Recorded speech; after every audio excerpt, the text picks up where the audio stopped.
اهلا وسهلا بيكم معايا في فيديو جديد من فيديوهات جولات جديدة واماكن جديدة في اسكندرية. واخبار اسكندرية ايه؟ من امبارح انتشر اخبار بقفل الشواطئ لان في زلزال في تسونامي، وان في عدد كبير من الشواطئ هيقفل في كذا محافظة. وناس كتير بتسأل على اسكندرية، جالي تعليقات كتير، هو الشواطئ قفلت؟ شواطئ ايه اللي مفتوحة وشواطئ ايه اللي قفلت في اسكندرية؟ كل حاجة هقولها لكم في الفيديو ده زي ما سألتوني عليها بالظبط. وكمان في الفيديو هنتمشى على الشواطئ شوية وهنعرف ايه الشواطئ المفتوحة والشواطئ المقفولة، وفي اقبال على الشواطئ ولا لأ، وايه الصح في الاخبار دي وايه اللي مش صح.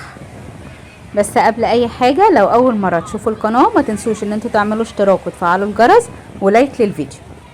من امبارح ونازل على الانترنت وطالع ترند جدا ان في زلزال في البحر الابيض المتوسط. الزلزال ده هيخلي فيه انحسار لمية البحر، والبحر هيتراجع، هيكون فيه سحب والامواج هتكون عالية جدا، وان في شواطئ قفلت في محافظات. وكمان انتشر اخبار ان اسكندرية فيها شواطئ قفلت، والشواطئ دي مش هتبقى مفتوحة لعدد من الايام.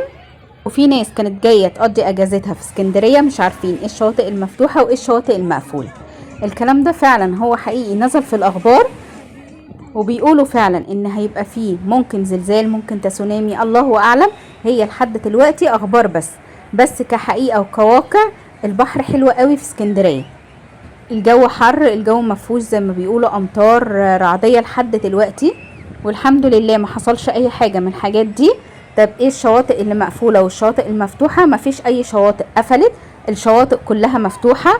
وزي ما حضراتكم شايفين، يعني انا بصور لكم الفيديو ده موجود فيه 5 شواطئ. ال5 شواطئ زي ما حضراتكم شايفين زحمة جدا، الاقبال عليهم عالي.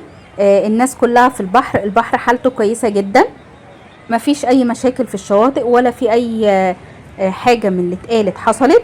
لو في اي حاجة من دي بيكون لها اشعار، الاشعار بينزل على صفحة اخبار اسكندرية، الصفحة الرسمية بتاعتهم، مش اي صفحة او اي بوست ممكن يبقى بوست فيك او حاجة بس عشان تاخد ترند او عشان تعلى. لحد دلوقتي مفيش حاجة رسمية ان هي نزلت بقفل الشواطئ. والحاجات اللي انتم لازم تاخدوا منها الحاجة الاكيد في قفل شواطئ او لا، او فعلا في شواطئ هتقفل بسبب حاجة ممكن تحصل، بتاخدوها من الصفحة الرسمية إدارة الشواطئ والمصايف، موجودة على الفيسبوك، وكمان لهم صفحة على اليوتيوب.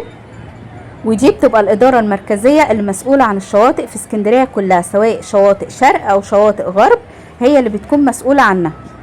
والمحافظة طبعا هي اللي بتأكد في شواطئ هتقفل أو في شواطئ مش هتقفل. بس لحد دلوقتي عشان بتسألوا في اسكندرية، لا، الشواطئ كويسة جدا في اسكندرية، مفيش أي حاجة قفلت. احنا بنتمشى اهو والناس كتيرة جدا، الجو حلو قوي، الشواطئ كلها مفتوحة. لو حابين تيجوا تعالوا هتنوروا اسكندرية. المصايف كلها زي ما حضراتكم شايفين كده، الشواطئ كلها زحمة جدا، الجو حلو قوي.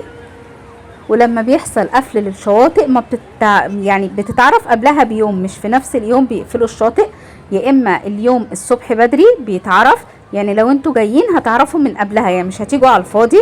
وكمان هم قالوا في الاخبار ان الموضوع ده لو حصل ان الجو حصل فيه تغييرات وفي بعض الشواطئ ممكن ان هي تقفل، هيقولوا من قبلها وهتقفل لعدد ايام، يعني مش هتقفل مدة كبيرة، يعني ممكن تقفل يومين 3 ايام مش اكتر من كده. لكن لحد دلوقتي مفيش اي اخبار مؤكدة عن الموضوع ده. وكمان الاخبار المؤكدة اللي موجودة مش موجودة خالص ان هي في اسكندرية لحد دلوقتي.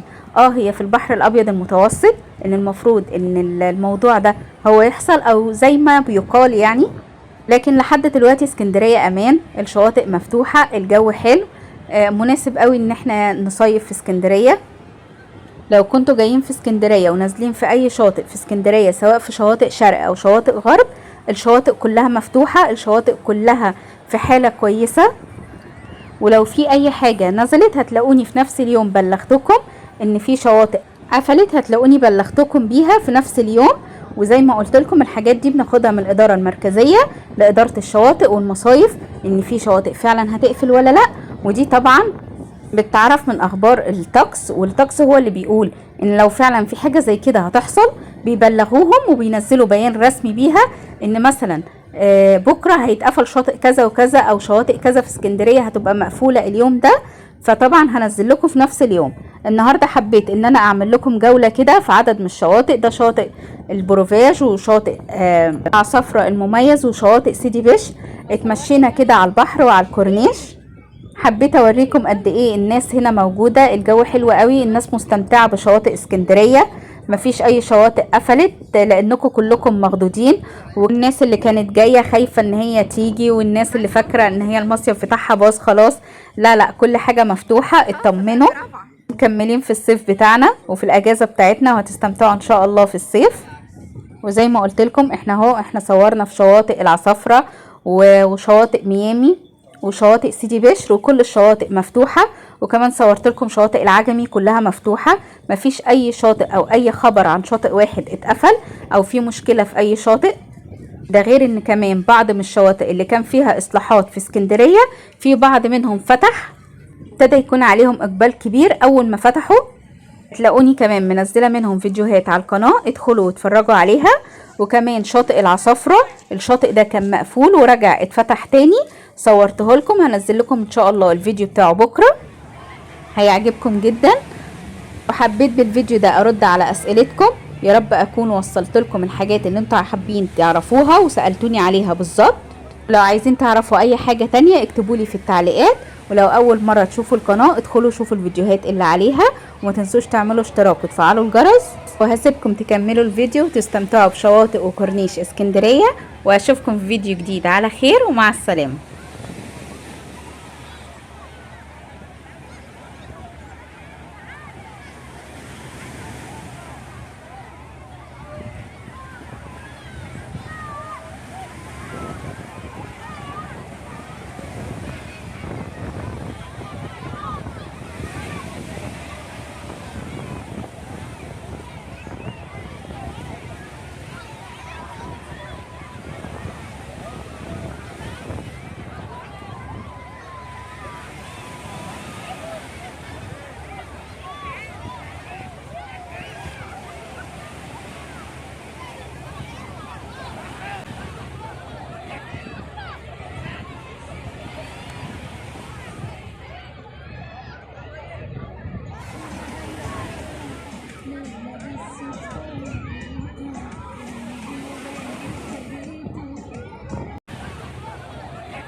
فيلم الشط الابيض. خد الحمار بتاعتي معاك. خد الحمار بتاعتي معاك. اخر مره جايه عندك.